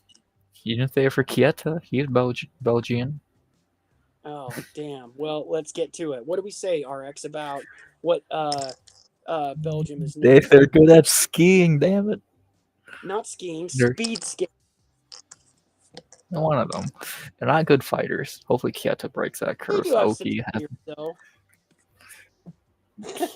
They're a winter sports Kieta, country, for sure. yeah. Kieta hopefully breaks that curse. Oki has not yet in the UFC, being pretty mid. Mason Jones should Yeah, win this. no, seriously. You watch the Winter Olympics, and when it gets to the speed skating portion of the program, it's all Belgium, all the time. Of course Pretty it fucking is. Um, There's no Mason fucking camps Jones out there. he's got what, 5 wins in a row now? Yeah, he won his first fight back in the UFC against Jeremy Stevens on a big winning streak. He is from Cage Warriors, so that's the red flag. He will get beat eventually because he sucks. He got cut from the UFC the first time for a reason, but he is back now and getting a very favorable matchup here against Oki, who is meh. Like Oki, Age 2-1. 1 year older for Jones. He is the same height and he has a 1 inch reach advantage over Oki. More experienced than Oki. It's essentially a pick 'em. No, Mason's like minus 140, I believe. So a That's little a bit of a favorite for close to it, yeah. I mean, because 115 plus 115 is a pick 'em. That guy's plus Yeah. 130. That's a fucking as pick 'em as it gets. That's a tough Yeah. one, but I mean, fuck. I'll have to take Cage Warriors. I'll have to go Mason. That's a red flag, though. Yeah, like I think Mason's a little bit better. Oki in the UFC has kind of been disappointing. He beat Timmy Kwamba in his debut, but it was a shit fight. He lost to Chris Duncan, which has aged actually phenomenal, so I'll give him that. And then he did beat Michael Aswell in his last. Who the fuck is that guy? Aswell is a good win. That dude's actually really good, and it was short notice, so it wasn't the best Michael Aswell he could fight, but he still beat him, and that was an all-right performance. Mason should be able to win. Worst case scenario, he makes it boring like the Jeremy Stevens fight and just takes him down. So I'm going Mason to get the win here. Yeah, I'm gonna go Mason too. Pretty simple. Next, we're not picking Paul Craig. Do I gotta say anything else? We're not picking Paul Craig, and we're not betting against. We're not betting this fight. We're not picking Paul Craig. Buka should win easily. Yeah, I got Modestas Bukauskas easy. Paul Yeah, Craig, the manager.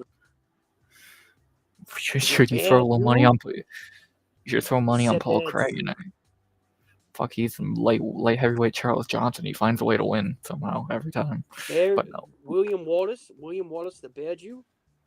Yeah, Buka's gonna win. We're not betting on him though, because I don't trust Paul Craig to not fuck his way into a win somehow by fluke. I wouldn't trust Bukauskas, but yeah, I don't think Paul Craig's like that dude is gonna get cut soon. He should have already been. Co-main time, another super easy fight to predict, and maybe one of the best fights on a card. And I still think the main event might be better. You got the hiccups already? Nah, I burped for some reason.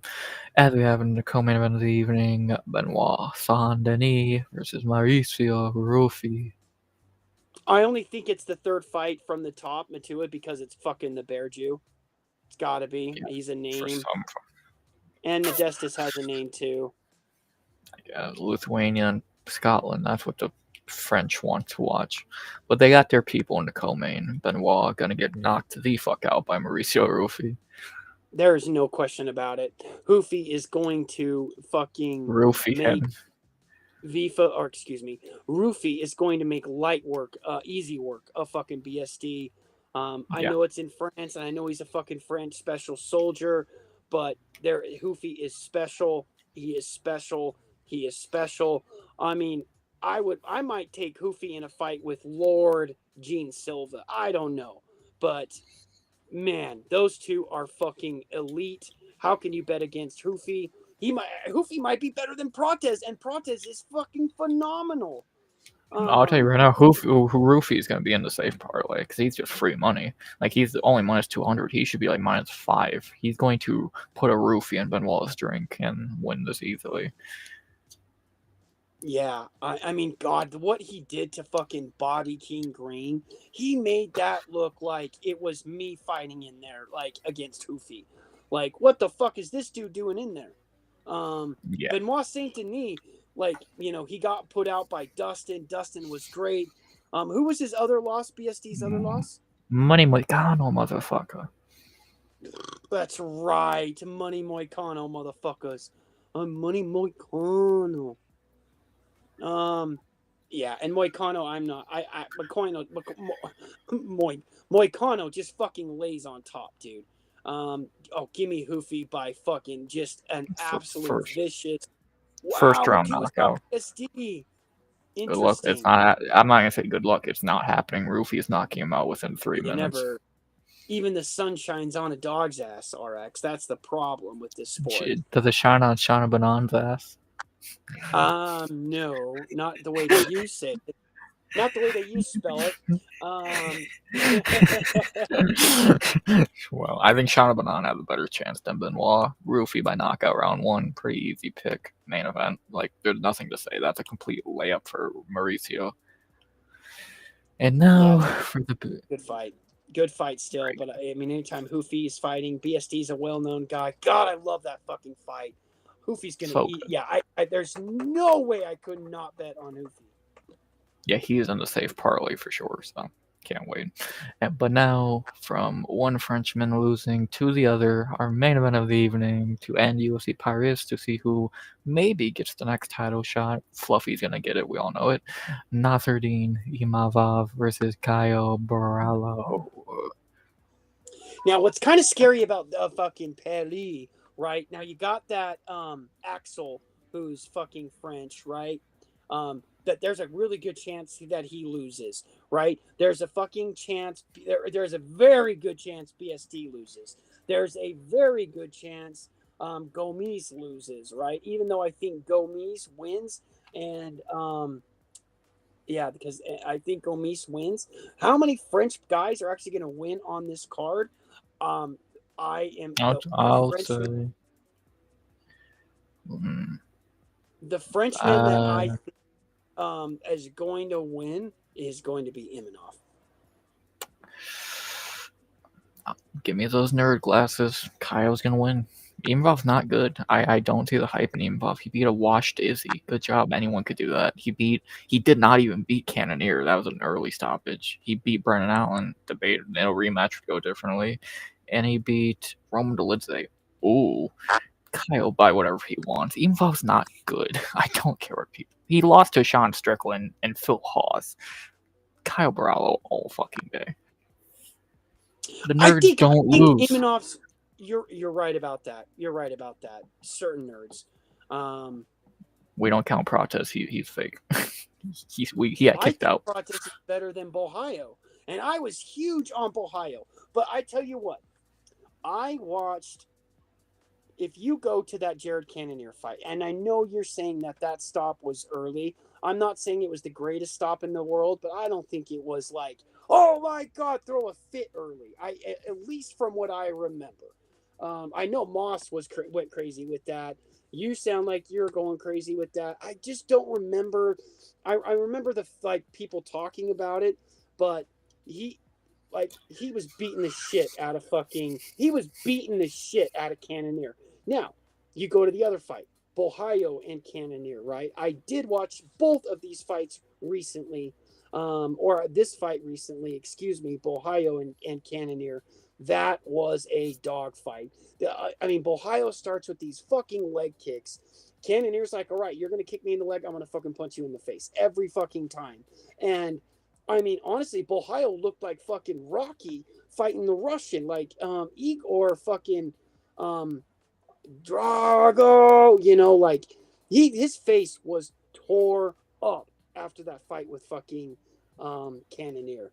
Cannonier lasted 5 rounds with Bohio. Now, he's a veteran. He's got a lot more experience. He's older. He knows the game very, very well. But I don't know. There's something about Imavov, man. Imavov, I don't know. There's something about Imavov. And I think that he's just got the it factor right now. And you're right. He beat a washed Izzy. I think Izzy loses his next fight unless he fights Sean Strickland, right? I think Izzy And he loses might his lose next that. fight. He might lose anyways, right? He might lose. He's gonna lose. You're right. Izzy's done, but man, he fucking beat Izzy faster than fucking DDP did. Yeah, Did he not? but he fought a worse, Izzy. And he was losing that Cannonier fight before the finish. So I just don't see it with Imavov. I've not been impressed with him at all. Like, again, he lost to Sean Strickland and Phil Hawes. Like, he's not good. Kyle Barallo is fantastic. He clearly beat Cannonier, really finished him round 5. He wasn't a fucking idiot. And he's just, again, he's the leader of the nerds. The nerds are getting good for a reason. He's one of the leaders of it. But the nerds don't lose. I'm on Kyle. I don't think Imavov's good. If he loses, would you look at the nerds different, or would you just look at the leader of the nerds different, or would you say there's a new leader of the nerds? Gene's the leader of the nerds. He's the best. He's gonna win a bout first. Gene's gonna beat Volkanovski next year. Gene Silva is gonna win the UFC featherweight championship next year. Volkanovski's gonna have the belt next year, but I do agree Silva will get a chance, like definitely by next year, 100%. The second he beats Diego Lopez, he will be probably number 1.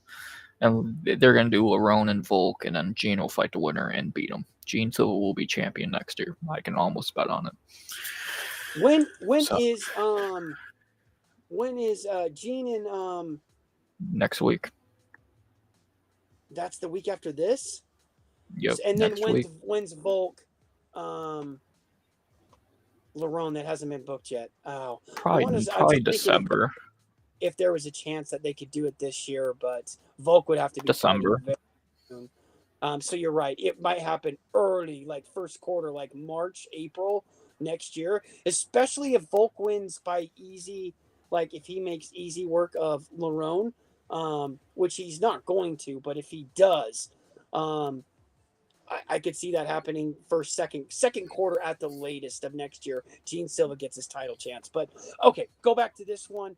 Bohio is the leader of the nerds. I forgot to mention that. I don't know if you heard the Contender Series guy that Jean Paul that won tonight. He was talking about how the Fighting Nerds is the hip gym right now. America has one where Jean Paul came out, and it's called Team Cobra. Or Cobra Team, something like that. So we'll just keep in mind if that Cobra Team pans out. But yeah, the Fighting Nerds are special, unless you're a female fighting nerd. Bruno Brazil. But I don't know. I like Imavov. I like Imavov. I do. We're going to disagree to end tonight. I don't think Imavov is good, and I'm going Team Nerd. Mikhail, who is the favorite at the moment, minus 130. Give me Kyle.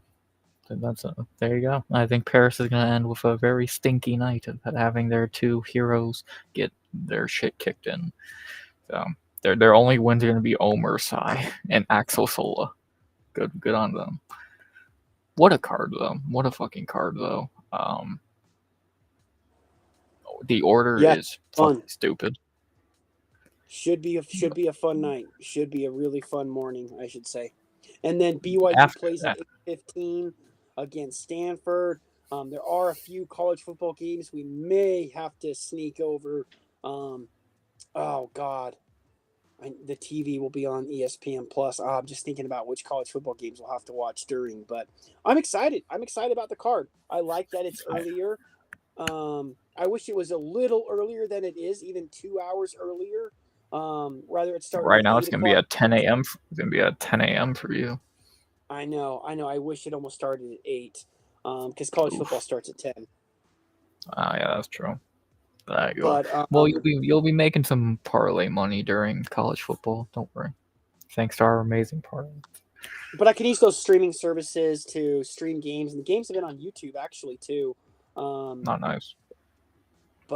yeah, excited. All right, There you go. hour and 45 in. Last 15. What do you say we talk some fantasy? Ooh, I don't see why not. So, some things have happened since Sunday night. Waivers have opened and a trade has been done. Let's look over, shall we? If Matua's still in chat, he made the first move, dropping Chris Olave. I don't hate that. I think that's a very perfectly fine move. Your And who did he thoughts? pick up? Nobody. Not yet. He has an open spot, but he just openly dropped Chris Olave. I Yeah, I don't. mean we have 8 teams, right? You don't need a guy Everybody's like got Olave good on your team. receivers. Olave, he could have a decent game though. Like he's capable. It's just that he plays for the Saints, right? Yeah. So So I think that Rattler's not going to be throwing a lot to, Rattler he'll struggles be enough thrown. to throw. He'll be thrown to players guarding Chris Olave, but I don't know if he'll be thrown to Chris Olave too much. So yeah, I think that's a fine move, and he has an open spot available, so he can pick up anyone I he mean, it wants. really comes For down to if unless you're going to start Olave, you're what not. use is he on your team? Yeah, Um, no one's gonna you trade know, for him. He's not a good bench piece. I think he's a great player and unless on a real team. unless he starts just fucking throwing up points, right, like Puka did, and then you're like, okay, we'll start him. If he throws to him fucking soft, then yeah. But outside of that, yeah, I have no hope for. I think Olave is a great talent on a shit team. I guess the simplest way to describe Chris Olave, in my humble He's opinion. very good. Olave is very good, but he's still Spencer Rattler is his quarterback. Like, God be He's on with the him. Saints for fuck's sake. So yeah, he's gonna be Saints are getting in the past. Arch Manning sweepstakes, and I Archie. was about to say he's gonna be having Archie Manning throwing him the ball next year, so it'll be better.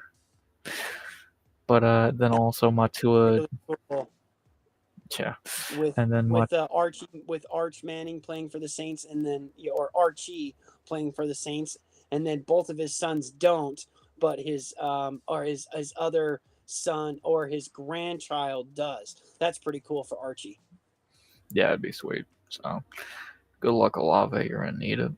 And then also Matua dropped Brock Purdy for Justin Fields. Sure, I Interesting pick. Interesting pick. I think Brock Purdy's terrible. I think Justin Fields is terrible. But who would I rather have, fantasy Justin Fields wise? might get you more points by running and he throwing for a couple of touchdowns, or a touchdown, I should say, and running for 2. But I think Brock Purdy and the Niners are going to be better this year. I really, really do. Kyle Shanahan is a good coach. They have. It all comes down to CMC with the Niners. If CMC is back, which It's a he's not going big to be if. back. Exactly. I don't know if he could go back. Like, Father Time is undefeated for a reason, except for Tom Brady. And Joe But Flacco.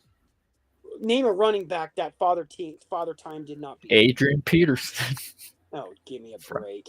Frank Gore. Give me a break. I don't. None of them ever had a CMC year. No. So, the AP debate is interesting. You can make Especially case when your primate. fucking dad is Ed McCaffrey. Good God. And, yeah, that's true. But yeah, I think that's a fine move by Matua. It's a backup. You got fucking Kyler Murray, so you probably will need a backup because Kyler Murray is made out of glass. So perfectly fine I would move. start Kyler Murray every day and twice on Sundays over Justin Fields and fucking Yes. Brock Purdy. But knowing Kyler, he'll find a way to get injured like he always does. So good to have a backup. But there might be a better quarterback out there because there's like what? Like there's 32 teams or 31. There's 32 teams. Yeah. and it's an 8-team league. Some people have 2 quarterbacks. I only have 1 quarterback. So at Oh, the you're very so most, cool. there's only 12 quarterbacks in our entire league. That means that there are still 16 other starting quarterbacks that aren't on teams. Now is somebody gonna fucking go and take Sam Darnold if he has a couple of good, couple of good games? Maybe. Or is somebody like JD McCarthy? We haven't seen him at all. He could be fucking Jaden Daniels. Like, you just never know. I doubt he's Jaden Daniels, but did we think Jaden Daniels was Jaden Daniels before Jaden Daniels was Jaden Daniels? No. Riddle me that. So so they say the best quarterbacks available are Purdy, Dak, and May. There's a few decent. Like, I think the best quarterbacks available, in my opinion, are Drake May, C.J. Stroud, Jordan Love, J.J. McCarthy, and probably that's it. I think those are the Don't you four. But fucking say if you Bo. needed a quarterback, Don't you say Bo Nix. no, he's not available. I would say Bo Nix if he was. And Jared Goff. I think the if you need a quarterback, these five would be your best options. Dak's Nobody garbage. took Brock, Jared Goff you feel like he would be a fine backup to or have. CJ Stroud. I mean, in leagues, you would pick, like, in deep leagues, you may have to take one of those guys. Yeah, but in 8 team, you don't. Even Matt So Stafford. I think I've had Stafford a few years that did me pretty good. yeah, but it's 2025 and he can barely walk. So I see Yeah, why he didn't get drafted. I can see So why. yeah, But CJ Stroud, he could be good. yeah, there's definitely quarterbacks who could be good pickups right now, especially if you don't have the Burrows, the Allens, the Lamars, the Daniels. Was Justin Fields the best pickup of them all? I don't know if I would say that, but No. better than, better than Brock Purdy. And then for the other But you can waiver at least see the move, Chrome reasoning picked. behind. Like, you could see it. Yes. And then for the other waiver move, Chrome picked up Nick Chubb and dropped his backup kicker that he, for some reason, had. Good move. He needs the running backs as badly as possible. And Nick Chubb is probably the starter in Houston right now, so sure. I don't see any issues with that. What do you, so, No, I don't either. was Nick Chubb the best running back to pick up? Then that's an interesting question. Probably not, but Nick Chubb can definitely put up Maybe points. he is going to be starting with Joe Mixon out for 4 weeks, so you need something. I offered Chrome Brees Hall for Terry McLaurin. He didn't do it, so his loss. You don't want Brees Hall if you're a fucking loss, buddy. But if he wants to run Nick Chubb and fucking DeAndre Swift, that's up to him. So, and then,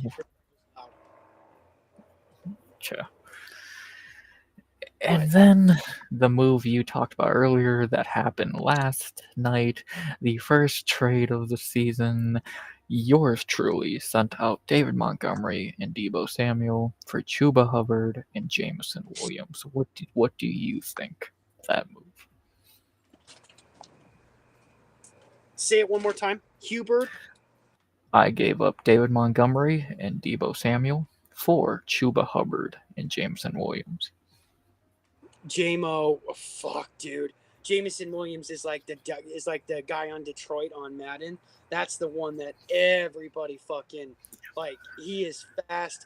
He can put up points. That's actually a really good pickup, and I liked it for Matua too, because the David Montgomery, he's going to get a lot of touches. I think the majority of them are going to go to Gibbs, but Montgomery's that other power back. It's like thunder and lightning.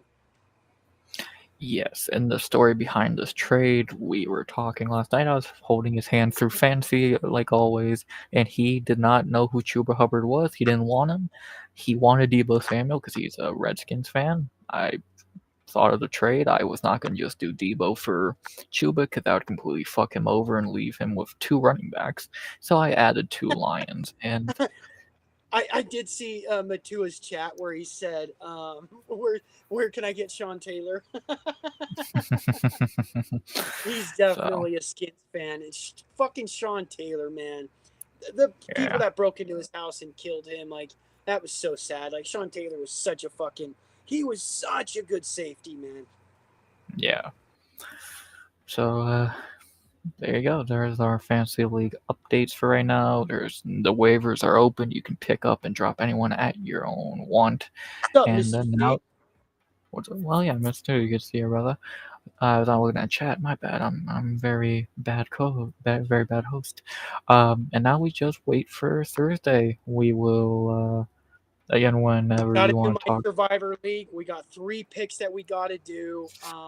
It has to be done tomorrow, though. We have to fit that in tomorrow. Even Hit if me you up want to wait tomorrow. till.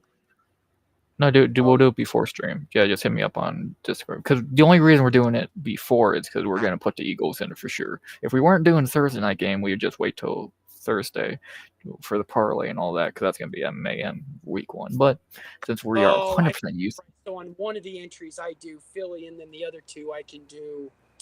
Oh, I don't know if all three. I'll have to ask her, but no, you don't use all three. There's no fucking way all three are gonna be one team. That'd be idiotic.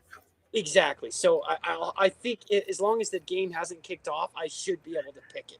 So that's Yeah. right. I only have, like with one of them we do Philly. With the other two we do Sunday games. We'll But talk about it tomorrow, and then we'll we'll talk about tell everyone when we'll show everyone what we did on Thursday. We won't spoil it. Tomorrow is just for ratings. So, Chad, we're not gonna give you the spoilers. We'll find out if we won the Eagles game very easily. We might be really pissed off at the start of Thursday night stream. Don't be shocked. So, yeah. But since we're unless you have another topic to talk about, and since it's still a little early to dip out, unless you want to dip out stream now, I do got one more idea that I came up with earlier too. Just a little bit of fillers and still a little bit early. I actually think I'm going to jet out again. 6:30 comes very very early in the morning. But what was your idea? I'm curious. I'll save it for a different stream, then maybe like Thursday when we have more time, because it's a little fun thing. So I can't spoil it.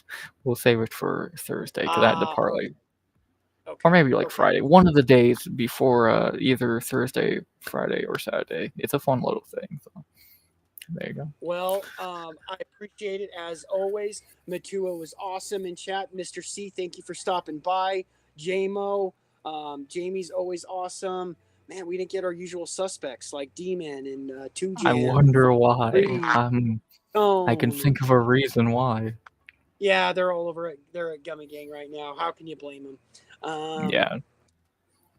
And Moss is playing Daisy, which is pretty entertaining. I don't know if he hit his goal though, so maybe we'll see you on there later. I might turn it on, but yeah, fun night, RX. I always appreciate you very much, man. Appreciate all you guys, and J Beers out.